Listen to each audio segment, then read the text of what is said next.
So for those of you here and for those of you at the parade and for those of you at the parade, welcome to Monday, Astros World Series champs. That was fun. That was exciting. It works out really well today because we weren't really going to do anything new today anyway. We talked about antiderivatives for for power rule and trig on Friday. And today we were going to add trig, but we already did trig. So there's nothing new today, and there was never going to be anything new today. So in terms of material, there is a new worksheet, but it's the same. It's just more practice. It's the same stuff as worksheet 1. It's like change the numbers and practice some more.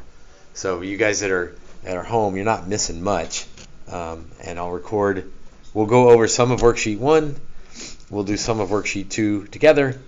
And then there'll be a quiz on Wednesday over worksheet 1 and 2. Which again, it's the same stuff, the stuff that we covered Friday. So not a terrible day to miss. So let's start with, do you guys have any questions from worksheet 1?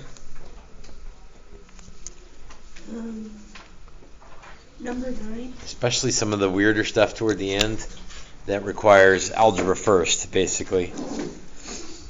You know what? There is no trig on that worksheet.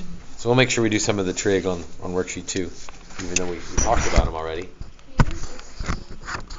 Yeah, so we'll do 9 and 16. And I guess we'll do one of 12 through 15, and then we'll move on.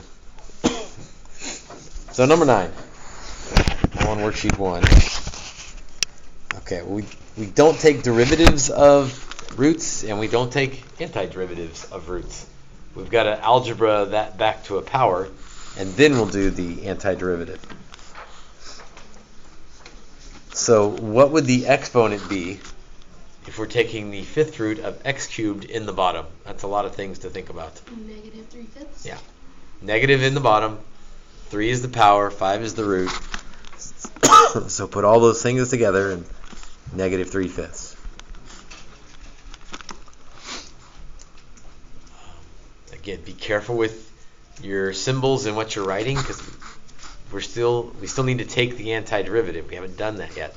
So you still need that integral sign there, because we did an algebra step, but we have not done the calculus yet. All right, so we increased the power by 1. So negative 3/5 plus 5/5 would get us to 2/5. And then we divide by the new power. So instead of dividing by 2/5, I'm going to multiply by 5/2. So just kind of checking and cover up the 2's, because that 2 is just along for the ride. And checking, we take a derivative. So 2/5 times 5/2 goes away. And 2/5 minus 1 is negative 3/5. So I feel like I got that right. And the 2 is just out there along for the ride. All right, how about the antiderivative of x? X squared over 2. Increase the power by 1. Divide by 2. Or divide by the new power. And then the antiderivative of negative 1. Negative x. And we're not quite done yet. Plus c. Perfectly acceptable safe stop answer. The 2's would cancel. I suppose since it started as a root, the answer, a multiple choice answer, might put it back as a square root thing or a fifth root thing, but these are identical answers. So I'm going to box them both. The c is there because, remember, if you take a derivative of a constant, it goes away. So when you take an antiderivative, you're undoing something that might not be there, and so the c sort of accounts for, what was it? Was it plus 2 or minus 7 or plus pi? We don't know. So we put a plus C on there. So that was a good one. 10 and 11 also have algebra in them because there is no product rule or quotient rule for antiderivatives. You got to figure something else out. So like on number 11, you'd split that up. So that would be 7 halves x to the negative 2 plus 1 half x to the negative 3, and then antiderivative that. All right, so I haven't even done calculus yet. That's still, make sure I did that right. 7 halves x to the negative 2, 1 half x to the negative 3. Now I'm ready to do calculus because now it's in a format that we like. So leave the 7 halves, increase the power by 1, divide by the new power, or in this one case, multiply by negative 1. Increase the power by 1. The negatives and fractions are the only thing that get people, right? Because negative 3 plus 1 is, what's negative 3 plus 1? Negative 2, not negative 4. But you do need to be careful. And then divide by the new power. And then plus C. And again, that's an acceptable safe stop. It's kind of messy, kind of ugly. It would not be the multiple choice answer, but there's nothing wrong with it. A multiple choice answer would clean that up, probably significantly.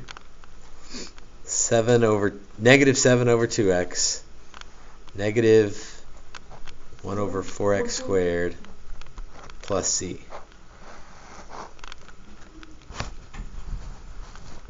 And you know what it might do to really mess with you is get a common denominator.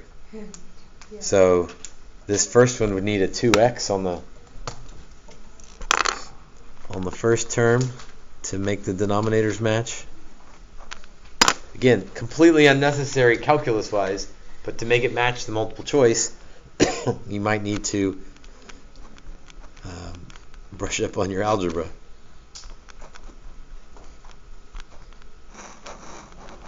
So all of those are identical, and all of them are equally acceptable free response.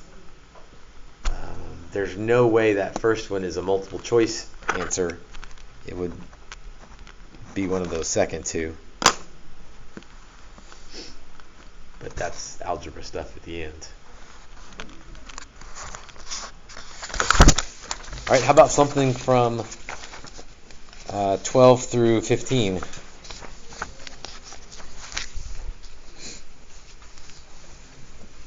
Because that's finding C.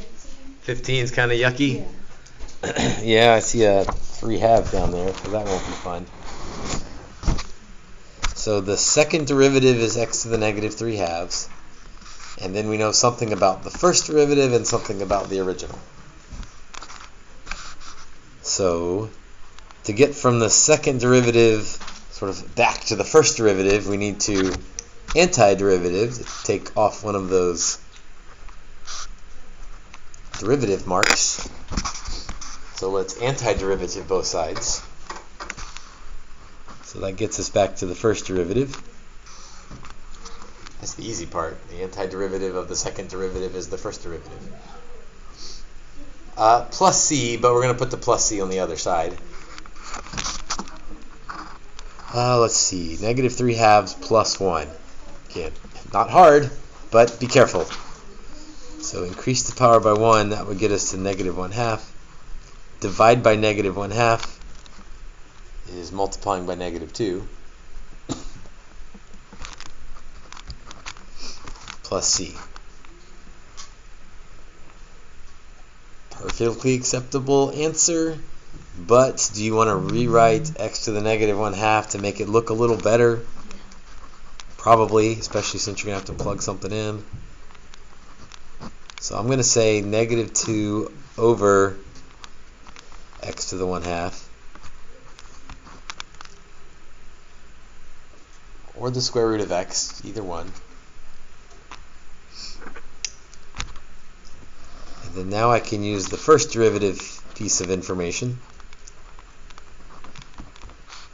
that says if I plug in 2,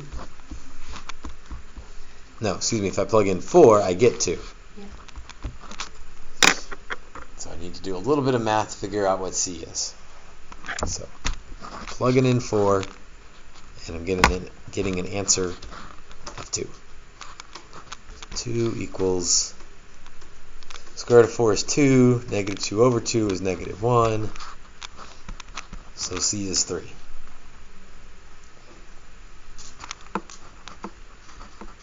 So the first derivative, you know what, I'm going to go back, because I have to back up one more time, meaning take another antiderivative. I'm not going to use this form. I'm going to use the form that will be easier to take an antiderivative of. Negative 2x to the negative 1/2 plus 3. Only because it's easier to antiderivative an exponent than a denominator. So antiderivative again, to get back to g of x. Okay, so increase the power by 1, divide by 1/2, that would be a 2, but there's also a negative 2 already out there. So negative 2 is just along for the ride. This second 2 is when we divide by 1/2. Then here's where people mess up. They forget to antiderivative the 3. The antiderivative of 3 would be 3x and then plus c. Be careful, this is not the same c as the first c we found. So if you want to call them c1 and c2, you can. If, on the other hand, you're like, yeah, I don't need to worry about it because I already found c and I'm sort of done with that part of the problem, then you can call them both c, and as long as you keep up with it, that's okay. So now let's use the second piece of information. And if we plug in 0,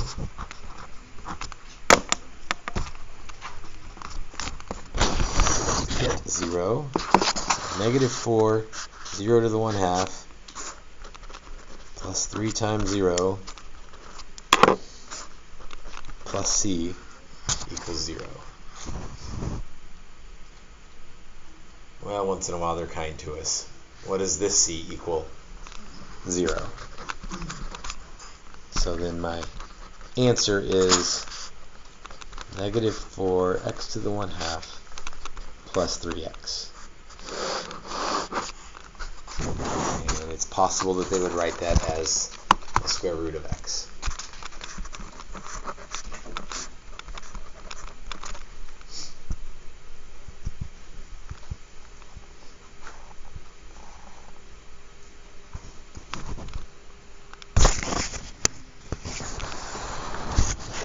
Last one from worksheet 1. Literally the last one on worksheet 1, and the last one we're going to do from worksheet 1. What's the antiderivative of the derivative of f? In some ways this is an easy one. In some ways I guess maybe it's tricky. But the antiderivative of the derivative gets us back to f, but don't forget the plus c.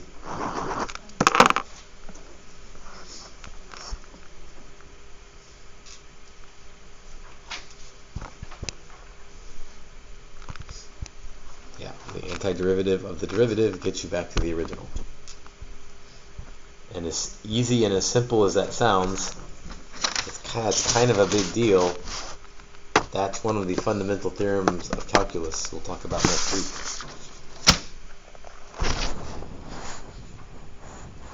Right. So that's problems from the first worksheet.